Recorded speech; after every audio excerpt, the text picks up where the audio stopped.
जय हिंद साथियों, मैं आपका फ्रेंड विजय अपने YouTube channel IT technical positive house स्वागत हूँ। फ्रेंड्स, प्रीवियस क्लास में हमने जो साइंस के प्रीवियस ईयर के रियलियम क्वेश्चन है उनको देखा है।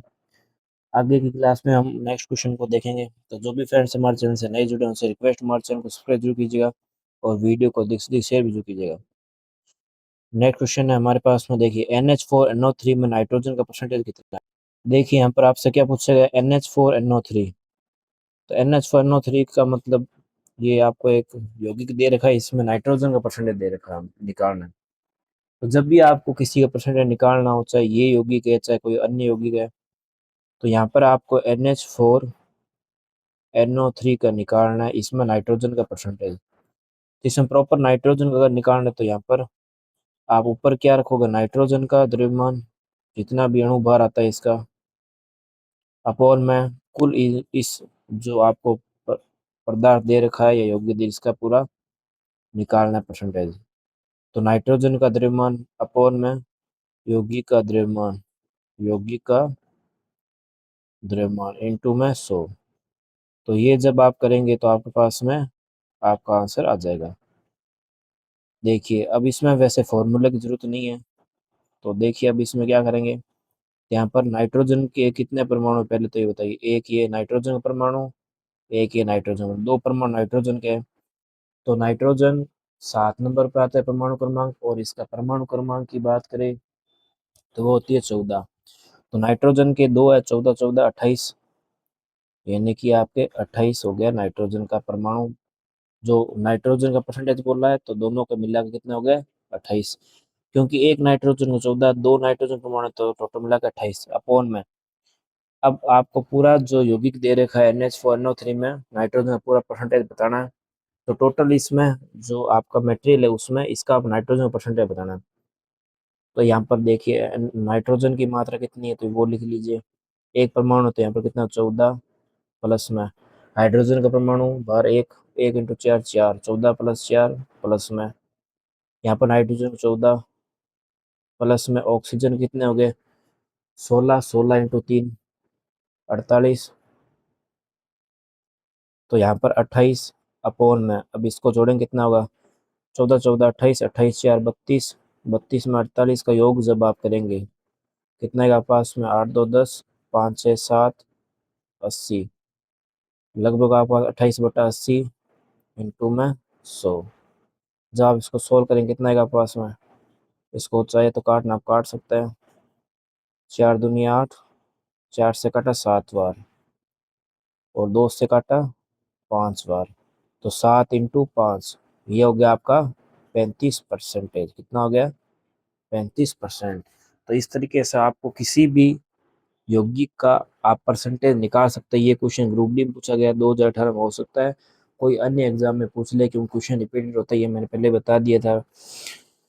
तो यहाँ पर NH4NO3 पूछा गया था, तो ऐसे आप किसी भी यौगिक का निकाल सकते हैं। सबसे पहले हमने क्या किया, 28, ये 28 किसका है, ये नाइट्रोजन की टोटल मात्रा, जिसका निकालना तो उसी के ऊपर रखता है। नाइट्रोजन की मात्रा, नाइट्रोजन दो परमाणु है, तो नाइट्रोजन का अणु भार कितना होगा, 14, 14 दूनी 28, क्योंकि दो अणु है।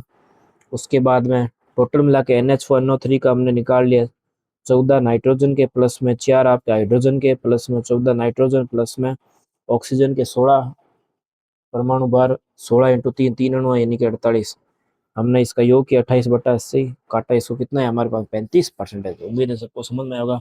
आगे नेक्स्ट क्वेश्चन हम देखते हैं। CO2 में कार्बन की परसेंटेज मात्रा बताइए। अब इस क्वेश्चन को आपको सोल्व करके देखिए, बताइए CO2 में कार्बन की परसेंटेज मात्रा पूछी हुई है। देखिए अब यही क्वेश्चन देखिए ALP में पूछा गया था, इसलिए बोलते क्वेश्चन रिपीटेड होता है, तो इसलिए क्वेश्चन हमको ढंग से प्रैक्टिस करना चाहिए। तो CO2 में कार्बन परसेंटेज मात्रा पूछी है, देखिए तो CO2 हमको पता है कि CO2 में कार्बन की पूछा है, तो कार्बन को ऊपर रखेंगे, तो कार्बन हमको पता है कि 6 दूनी 12, 12 ऊपर आ जाएगा अपॉन में। अब टोटल मिला के इनका निकाल लेते हैं, तो कार्बन का कितना हो गया 12, प्लस में ऑक्सीजन का कितना हो गया 16, 16 दूनी 32 इंटू में 100, ये हो गया हमारे पास में। तो 12 अपॉन में 12 और 32 जोड़ेंगे कितना हो गया हमारे पास में, 44 इंटू में 100। काटेंगे इसको, 4 से काटा 11 बार, 4 से काटा 3 बार, 300/11, तो 11 दिया, 11 दूनी 22, 11, 33, लगभग आपका 27.3% के आसपास इसका आंसर आएगा। तो इस तरीके से आप किसी भी एलिमेंट का परसेंटेज निकाल सकते हैं, बहुत ईजी है। आगे नेक्स्ट क्वेश्चन हम देखते हैं। अब देखिए इसमें हाइड्रोजन की प्रतिशत पूछी हुई आपसे। अब इस तरीके से देखिए क्वेश्चन अलग अलग शिफ्टों में अलग अलग एग्जाम में पूछते रहता है, यही भी ग्रुप डी में पूछा हुआ है। अब यहाँ पर H2O का पूछ लिया प्रॉपर, तो H2O कैसे निकालेंगे बताइए। H2O का मैं हाइड्रोजन का निकालना है, तो मैंने बताया तो हाइड्रोजन के अणु कितने हैं, 2 अणु है, तो यहाँ पर परमाणु भार इसका कितना होता है 1, तो 2 का 2 हो जाएगा। यहाँ पर करते हैं तो 2 अपोन में इसका करेंगे तो 16 दूनी 18, 2/18 इंटू में 100, इसका भाग लगाएंगे कितना आएगा, 2 से घटा 9 बार, तो 100/9। 100/9 का मतलब कितना होगा, 11 सही, 11.11 आएगा लगभग, 11.11। तो करेक्ट आंसर इसका क्या होगा, 11.11 आंसर होगा। परसेंटेज में मात्रा पूरी पूछी गई थी, तो 11.11 इसलिए करेक्ट आंसर। अगर नेक्स्ट क्वेश्चन हम देखते हैं, आगे देखिए क्वेश्चन पूछा हुआ है, पदार्थ का सबसे छोटा कण है जिसका स्वतंत्र अस्तित्व है। तो वो आपका क्या है, स्वतंत्र अस्तित्व किसका संभव होता है, देखिए तो वो होता है अणु का। अणु का स्वतंत्र अस्तित्व संभव होता है, सबसे छोटा कण यही होता है। अब देखते हैं नेक्स्ट क्वेश्चन को, क्वेश्चन नंबर 72। देखिए अणु शब्द से परिचय किसके द्वारा कराया गया था, तो ये ध्यान रखिएगा, अणु शब्द से परिचय विलियम ओस्टवाल्ड के द्वारा 1896 के आसपास कराया गया था। इस क्वेश्चन को आप वेरी मोस्ट कह सकते हैं, क्योंकि ये क्वेश्चन वापस रिपीट हो सकता है। यहाँ पर अणु शब्द का पूछा गया है, तो ये शब्द किसके द्वारा दिया गया, सबसे पहले तो बात करें तो 1896 में दिया गया था, किसके द्वारा दिया गया था, विलियम ओस्टवाल्ड के द्वारा दिया गया था, इस बात का ध्यान रखिएगा। आगे नेक्स्ट क्वेश्चन देख लेते हैं। क्वेश्चन नंबर हमारे पास में नेक्स्ट 73 है। देखिए किसी यौगिक की सबसे छोटी संभव इकाई को क्या कहा जाता है, अणु कहा जाता है। यौगिक की सबसे छोटी इकाई को क्या कहता है, अणु। यहाँ पर ध्यान रखिएगा, परमाणु यहाँ पर पदार्थ नहीं बोलेगा, यौगिक की सबसे छोटी संभव इकाई क्या होती है, अणु होती है। आगे नेक्स्ट क्वेश्चन हम देखते हैं। अणु का गठन करने वाले परमाणुओं की संख्या को इसके रूप में किसके रूप में जाता है, देखिए परमाणु की संख्या को इसके रूप में जाता है, परमाणु द्रव्यमान, परमाणुकता, परमाणु क्रम या संयुक्त। तो बताइए इसका आंसर। अणु की संख्या का गठन करने परमाणु संख्या किसके रूप में जाता है, परमाणुकता के रूप में जाता है, क्योंकि अणु सही कितने परमाणु मिलाने उसी के आधार पर आपका अणु का गठन होता है। इसी को हम क्या बोलते हैं, परमाणुकता कहते हैं, कितने परमाणु की रिक्वायरमेंट है हमको। आगे नेक्स्ट क्वेश्चन देखते हैं। अणु शब्द किसने दिया था, तो ये मैंने बता दिया है, किसने दिया था, डेमोक्रिटस ने दिया था। आगे नेक्स्ट क्वेश्चन देखते हैं।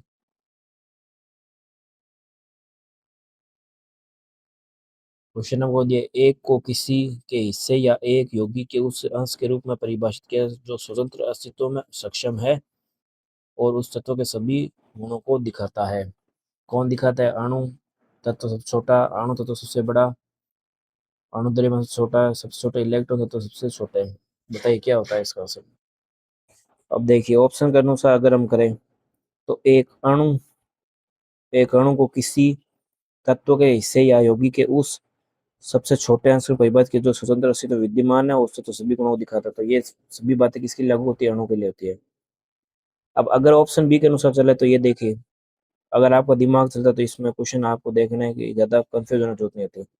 यहाँ पर नेक्स्ट ऑप्शन सी क्या दे, अणु एक अणु को किसी द्रव्यमान के हिस्से, नहीं द्रव्यमान का हिस्सा नहीं होता, तत्व के हिस्से के रूप में दिखाया जाता है। यहाँ पर डी इलेक्ट्रॉन तो होता ही नहीं है, तो इलेक्ट्रॉन देखना ही नहीं, तो हमको दो ऑप्शन अणु ही दिखाई दे रहा है, तीसरे ऑप्शन में अणु दिखाई दे रहा है। इन दोनों में से देखिए ऑप्शन सेम मिलता जुलता है, सबसे छोटा रूम दिखाई, तो option number A is the correct answer. आगे नेक्स्ट क्वेश्चन देखते हैं। CaOH2 के अणु में कितने परमाणु मौजूद है, बताइए कितने परमाणु मौजूद है। ये क्वेश्चन में मैं पहले करा चुका हूँ, आप लोग कितने परमाणु होते हैं। देखिए मैंने बताया था अणु गिनना है, कितने परमाणु मौजूद है। तो यहाँ पर देखिए कैल्शियम का एक अणु, उसके बाद में एक इसके अणु, प्लस में एक इसका अणु, इसका ही हो गया, तो कितना होगा कुल मिला टोटल मिला के बात करें तो आपका हो गया। देखिए यहाँ पर देखिए होल टू वाइज है, यहाँ पर दिखाई दे रहा है आपको होल टू वाइज, यानी ऑक्सीजन के लिए भी दो अणु होगा, हाइड्रोजन के लिए भी दो होगा। अगर ऐसे होता OH2 तो खाली ये हाइड्रोजन के लिए गिना था, लेकिन ये ब्रैकेट पूरा बना हुआ है, तो ये हाइड्रोजन के लिए भी दो अणु होंगे और ऑक्सीजन के लिए दो अणु लेना है। तो टोटल मिला के परमाणु की बात करें तो एक कैल्शियम का एक, ऑक्सीजन के कितना, दो, हाइड्रोजन के भी दो, टोटल मिला के 5 परमाणु मौजूद हो गए। आगे नेक्स्ट क्वेश्चन देखते हैं। CO2 में कार्बन और ऑक्सीजन द्रव्यमान द्वारा अनुपात में मौजूद है, कौन मौजूद है देखिए। CO2 में आपसे कार्बन और ऑक्सीजन द्रव्यमान का अनुपात पूछा गया। देखिए तो कार्बन हमको पता है कि CO2 में कितने मात्रा में पाया जाता है, इसके अणु भार अगर लेते हैं या द्रव्यमान संख्या ले लीजिए, बात एक ही है। कार्बन की बात करें तो कार्बन कितना होगा, 12 रेसो में। ऑक्सीजन कितना होगा, देखिए ऑक्सीजन 16, 16 दूनी 32, तो इसको काटते हैं 4 तिये 12, 4 से काटा 8 बार, तो 3:8 में इसका आंसर आएगा। ठीक है, ऑप्शन में is the correct answer. Next question देखते हैं। अणु का गठन करने वाले परमाणु किसे क्या कहते हैं, परमाणुकता कहते हैं या परमाणुकता कहते हैं, एक ही बात है। नेक्स्ट क्वेश्चन की तरफ बढ़ते हैं। देखिए दोस्तों, क्वेश्चन आपको एक अच्छा क्वेश्चन दे रखा है, क्वेश्चन को ध्यान से पढ़ते हैं। देखिए 273 केल्विन पर 1 डेसीमीटर क्यूब क्षमता के एक पात्र में दी गई क्लोरीन की कौन सी मात्रा न्यूनतम नाप डालेगी। ठीक है, ये क्वेश्चन आपको दे रखा है।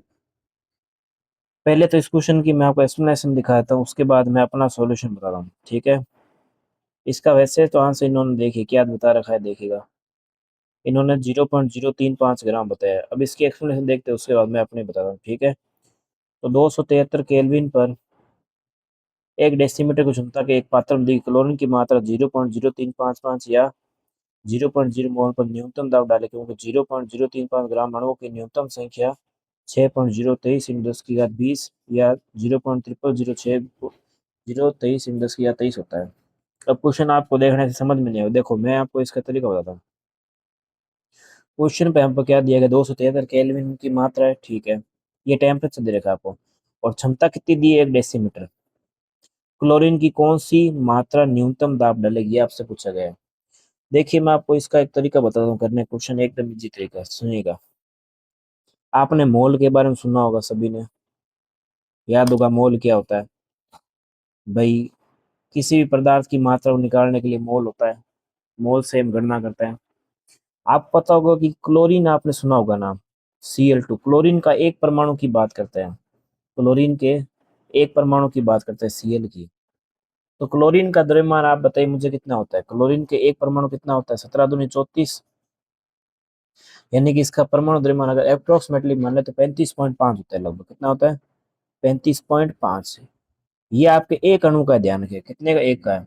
अब क्लोरीन का कैसे लिखते हैं, तो क्लोरीन बोला गया, वैसे क्लोरीन गैस बोलते तो Cl2 होता है, तो ये आपका 35.5 आ गया ये वैल्यू। ठीक है, अब आपको इसकी एक मोल की मात्रा ही निकालनी है जो न्यूनतम दाब डाले, ध्यान रखिएगा एक मोल की मात्रा निकालनी है, और क्षमता आपकी कितनी है, 1 डेसीमीटर। भाई न्यूनतम दाब डाले कब डालेगा, जब अपन एक ही अणु ले मात्र। भाई क्लोरीन गैस की बात करें तो उसमें दो अणु होते हैं, लेकिन हमको एक अणु चाहिए, तो हम क्या करेंगे, तो हमारे पास में 35.5 है अपोन में, अब हमको एक मोल की मात्रा निकालनी है। देखिए यहाँ पे भी दिए रखा है 0.01 मोल पर न्यूनतम दाब डालेगी, यानी कि एक मोल की मात्रा हमको निकालनी है, क्योंकि एक मोल की मात्रा, अब दो अणु लेंगे तो उसकी मात्रा कितनी आएगी, 17 आएगी। भाई इसकी 35 है तो उसकी लगभग 17 के आसपास आएगी, तो हमको एक ही मात्रा निकालनी, क्योंकि एक अणु का दाब क्या होगा, कम होगा, दो का ज्यादा होगा, तो इसलिए एक का निकालना है बट्टे में। अब 1 डेसीमीटर के हिसाब से निकालना है तो 1000 का भाग लगा दीजिए इसमें, तो अब इसका भाग लगे कितना आएगा पास में, 0.0355 ग्राम आएगा। तो बताइएगा इस क्वेश्चन की फुल एक्सप्लेनेशन आपको कैसी लगी, एकदम हवा उड़ाने वाला क्वेश्चन है। वैसे क्वेश्चन देखने से आपको एक बार समझ में नहीं आएगा, लेकिन इसके एक्सप्लेनेशन देखेंगे तो आपको समझ में आ जाएगा। दोबारा समझाता हूँ, देखिए आपको क्लोरीन दे रखा है, क्लोरीन का आपको एक परमाणु मानते हैं, क्योंकि दो की मात्रा ज्यादा है, आपको न्यूनतम मात्रा निकालनी है, न्यूनतम दाब निकालना है, इसलिए तो न्यूनतम दाब जब आपको निकालना है तो यहाँ पर आप क्या करोगे, देखिए तो आपको पता है कि क्लोरीन का एक अणु का द्रव्यमान कितना होता है, 35.5 होता है। ठीक है, अब आपको क्या निकालना है, डेसीमीटर में क्षमता निकालनी है, तो आप क्या करोगे, 1000 का भाग लगा दीजिए, क्योंकि ये एक मोल का आपका द्रव्यमान है। एक मोल का द्रव्यमान कितना है आपका, 35.5 है, इसमें 1000 का भाग लगाइए तो आपका इतने अणु, इतने ग्राम आपके आएंगे, वो आपके न्यूनतम प्रेशर इस पर डालेंगे। तो उम्मीद है क्वेश्चन आपको अच्छे समझ में आएगा, और इसमें देखिए ये बात बता भी रखिए, कितने ग्राम अणु की न्यूनतम से कितनी होगी, 0.0603 × 10⁻23 होगी, क्योंकि ये डेसीमीटर क्यूब क्षमता में निकाला गया है, किसमें निकाला गया, डेसीमीटर क्यूब क्षमता में निकाला गया है। उम्मीद है आपको क्वेश्चन अच्छे से समझ में आया। आगे नेक्स्ट क्वेश्चन तरफ बढ़ते हैं। Question number 83। अब ये भी एक अच्छा क्वेश्चन है, इसको हम देखते हैं। आगे नेक्स्ट क्वेश्चन देखते हैं। ये भी क्वेश्चन न्यूमेरिकल का अच्छा क्वेश्चन। देखिए इसमें आपको क्वेश्चन में क्या दे रखा है, देखिएगा।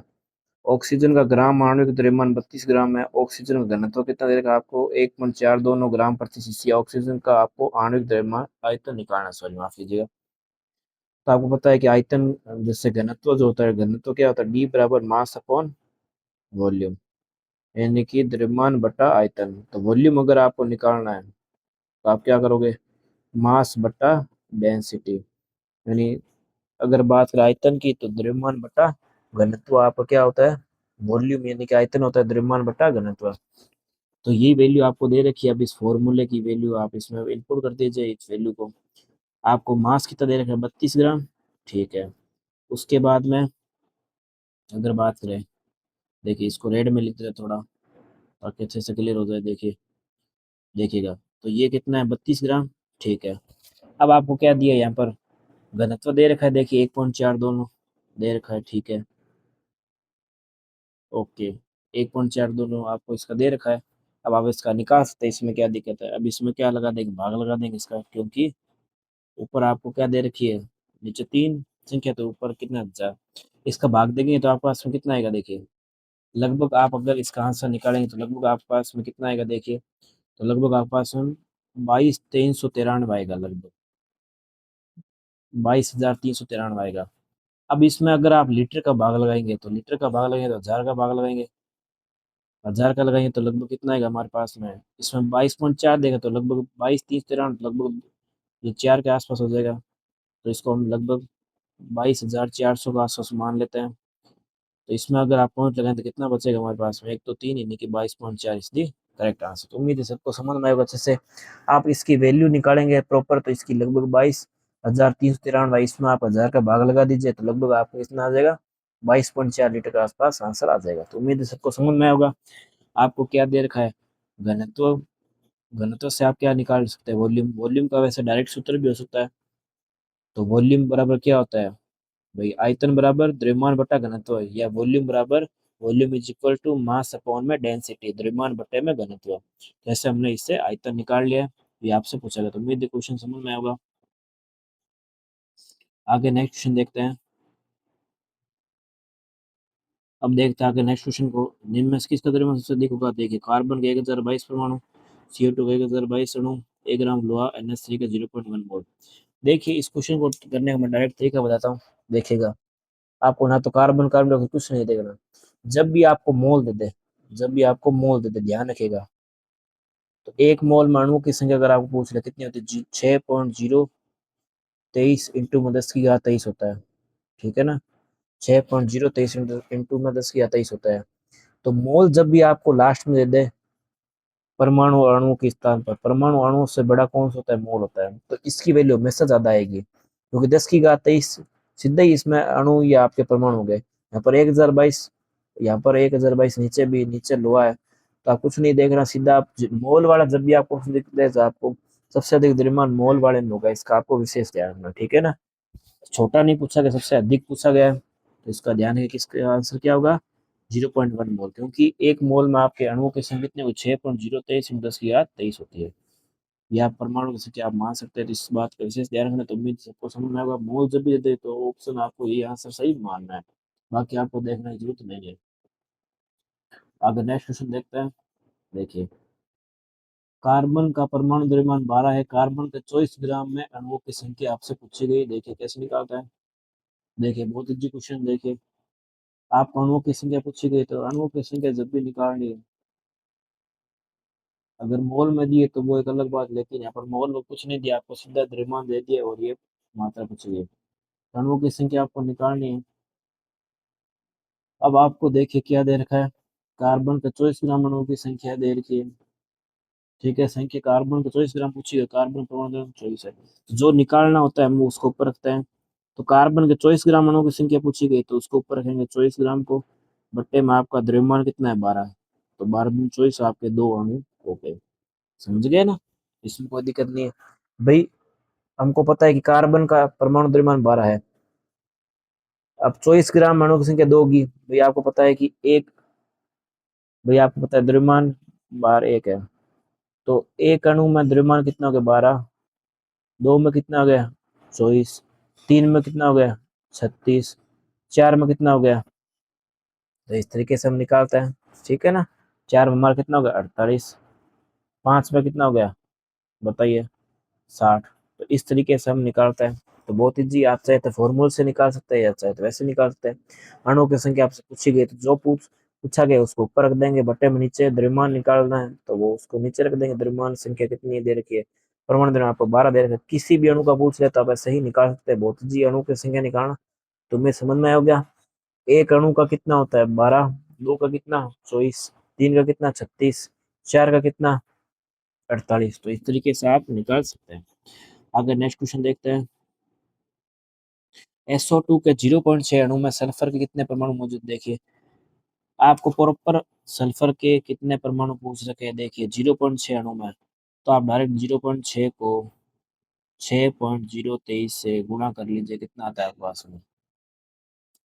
तो इसको आप गुणा करेंगे कितना आएगा आपके पास में, तो आप गुणा करेंगे तो आपको तो आप जब 0.6 को देखिएगा, आप जब 0.6 आपका, इसको आप 6.023 से गुणा करेंगे, 6.023 10 की 23, आपको इतना बड़ा लेना ही नहीं है, आप इसको तो छोड़ ही दीजिए। 6.023 को आप सीधा डायरेक्ट 0.6 से गुणा कर दीजिए, आपको कितना आएगा 3.613 आ जाएगा। उम्मीद है कुछ समझ में आएगा। काफ़ी अच्छे न्यूमेरिकल आज हमने कर लिए हैं, उम्मीद है अच्छे से आपको समझ में आ होंगे। अब देखिए ये आपकी एक अभिक्रिया दे रखी है, इसके आगे देखते हैं। देखिए अभी एक क्वेश्चन दे रखा है, अभी इसमें आपको समीकरण का दूसरा क्वेश्चन करना है। देखिए PbO प्लस में HCl PbCl2 प्लस H2 समीकरण पर ध्यान दें, ठीक है। समीकरण से तो HCl के कितने मोल की आवश्यकता होगी बताइए। देखिए अब इस क्वेश्चन में देखिए आप ध्यान से, यहाँ पर मोल्स की कितनी आवश्यकता है ये आपसे पूछा गया है। तो आप इस मोल्स को मत ध्यान रखिएगा, कभी भी आपको इसमें समीकरण संतुलन बोला है तो समीकरण संतुलन ध्यान रखिए। मोल्स का सिर्फ कंफ्यूजन के लिए दे रखा है, आपको कुछ नहीं करना। देखिए यहाँ पर आपको देखिए PbCl2 में Cl2 के अणु कितने दिख रहे हैं 2, ध्यान से सुनिएगा। Cl2 कितने अणु हैं 2 है, क्लोरीन के 2 अणु हैं, ठीक है। हाइड्रोजन के यहाँ पर कितने अणु है 2। जब भी यहाँ पर नीचे 2 लिखा होता है यहाँ पर 2, तो वो उसके क्रमांक यानी माफ कीजिए यहाँ पर संख्या दिखाते हैं, अणुओं की संख्या। Cl2 लिखा है यानी कि अणुओं की संख्या कितनी बता रहा है 2, और H2 बता रहा है यानी कि हाइड्रोजन के 2 अणु बता रहा है। यहाँ पर ये संख्या बता रहा है कितने अणु लिए गए। यहाँ पर समीकरण जब भी बैलेंस करनी है तो यहाँ पर क्लोरीन के 2 है, हाइड्रोजन के 2 है, तो आगे क्या लग जाएगा 2HCl। तो कितने हाइड्रोजन, कितने हाइड्रोक्लोरिक यानी HCl के कितने की आवश्यकता होगी 2 अणु की आवश्यकता होगी। और आगे आपको देखना ही नहीं है, एकदम इजी क्वेश्चन है, ठीक है ना। आगे नेक्स्ट क्वेश्चन देखते हैं, ये आपसे पूछा गया था। ओके नेक्स्ट क्वेश्चन देखते हैं। देखिए ऑक्सीजन के 0.3 मोल का द्रव्यमान कितना है ये आपसे पूछा गया है। देखिए इस क्वेश्चन कैसे करना है, ऑक्सीजन के 0.3 मोल का द्रव्यमान पूछा गया आपसे। तो ऑक्सीजन का आपको पता है कि परमाणु द्रव्यमान कितना होता है, परमाणु भार कितना, 16, ठीक है।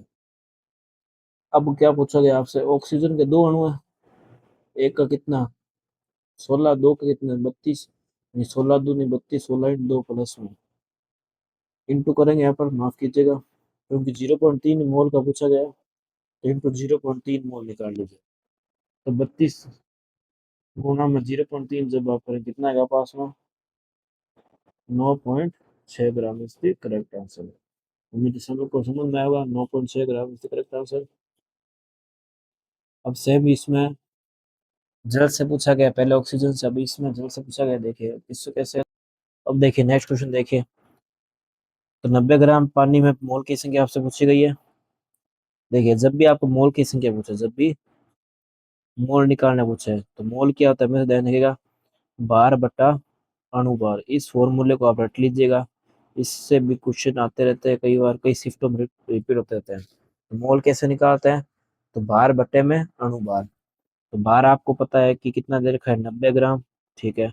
अणुभार आपको निकालना है किसका, पानी का। तो पानी का अणुभार आप याद ही रख लीजिए 18 होता है, कितना होता है 18। और अगर आप निकालने को पूछे तो निकालना भी सिखा देता हूँ मैं आपको, कितना होता है। देखिए H2O का निकालना है, तो हाइड्रोजन के 2 है, 2 प्लस में ऑक्सीजन कितने परमाणु, द्रव्यमान 16, ये मैं बता चुका हूँ। तो आप 3-4 चीजों का इनका द्रव्यमान आप याद ही रख लीजिए, ऑक्सीजन का हुआ, नाइट्रोजन का हुआ, ठीक है। अन्य 20 तक के तो एलिमेंट के सबके आपको बार याद होने जरूरी है, ठीक है ना। तो ऑक्सीजन के 16 हो गए, तो 2 + 16 कितने हो गए यहाँ पर 18। तो 90 में 18 का भाग देंगे कितना आएगा पास में, और किसके 5 आएगी, कितना आएगी 5। देखिए मैं आपको चाहूँ तो आपको मैं बता भी देता हूँ किसके ये क्या होता है, देखिए। तो इस तरीके से हम निकालते हैं। दोस्तों मैं कुछ इंपॉर्टेंट जो एलिमेंट है उन सबके मैं परमाणु बाहर लिख देता हूँ, परमाणु क्रमांक भी वो आपसे एग्जाम में इंपॉर्टेंट है, किसी ना किसी रूप में आपसे पूछा जाता है। तो एक ब्लैंक शीट लेते हैं और उसमें मैं आपको बताता हूँ किसका क्या क्या होता है, देखिए। अब देखिए इंपॉर्टेंट एलिमेंट जो है उनके परमाणु क्रमांक और मैं आपको परमाणु बाहर बता देता हूँ क्या क्या होता है, देखिए। सबसे पहले मैं बात करता हूँ हाइड्रोजन की। हाइड्रोजन की बात करते हैं, किसकी, हाइड्रोजन परमाणु क्रमांक कितना होता है 1। और इसके भार की बात करें तो भार भी कितना होता है आपका 1। हाइड्रोजन बाद में बात करें, वैसे तो बहुत सारे एलिमेंट है। नाइट्रोजन की बात करें, नाइट्रोजन का कितना होता है परमाणु क्रमांक 7। इसके भार की बात करें तो 7 दूनी 14, ये उतना होता है, ठीक है। अब देखिए, अब देखिए मैंने ये अलग से लिस्ट बना ली, देखिए तत्व प्रमाण, ताकि आप कंफ्यूज नहीं हो। देखिए, सबसे पहले बात करते हैं हाइड्रोजन की। तो हाइड्रोजन जो होता है वो पहले वाला डिलीट हो गया था। हाइड्रोजन परमाणु क्रमांक कितना होता है 1। भार की बात करें तो वो कितना होता है, भार भी आप कितना होगा 1। उसके बाद बात करते हैं नेक्स्ट, नेक्स्ट हमारा आ गया नाइट्रोजन। नाइट्रोजन, नाइट्रोजन परमाणु क्रमांक कितना होता है 7। भार की बात करें तो वो उसका डबल 14 होता है, ठीक है। ये दो एलिमेंट हो, उसके बाद बात करते हैं हम ऑक्सीजन की। इसकी बात करते हैं हम ऑक्सीजन की।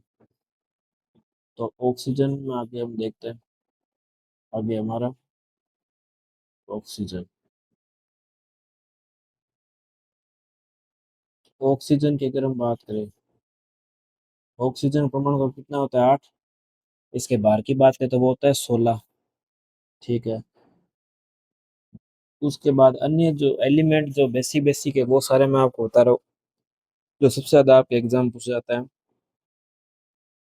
उन्हीं का आपको ध्यान रखना है, ये सबसे ज्यादा एग्जाम पूछा जाता है। तो ऑक्सीजन का हो गया। ऑक्सीजन के बाद में बात करते हैं हम नेक्स्ट सोडियम की।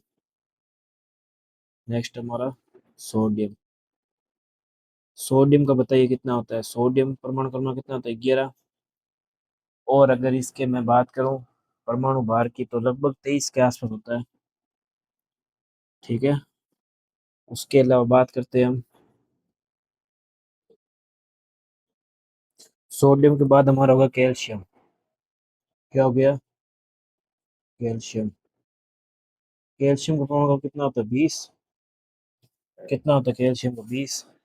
और भार की बात करें तो वो लगभग 40 के आसपास होता है। तो ये सारे इंपॉर्टेंट इंपॉर्टेंट जो थे एग्जाम आने लायक और इससे आपके न्यूमेरिकल भी होता है तो वो मैंने बता दिए, ठीक है ना। देखिए मैंने कौन कौन से बताइए वो आप देख लीजिए, कौन कौन से मैंने बताया आपको। कैल्शियम वाला मिट गया, कैल्शियम वाला दोबारा लिख देता हूँ, देखिए। कैल्शियम का क्या होता है, कैल्शियम का 20।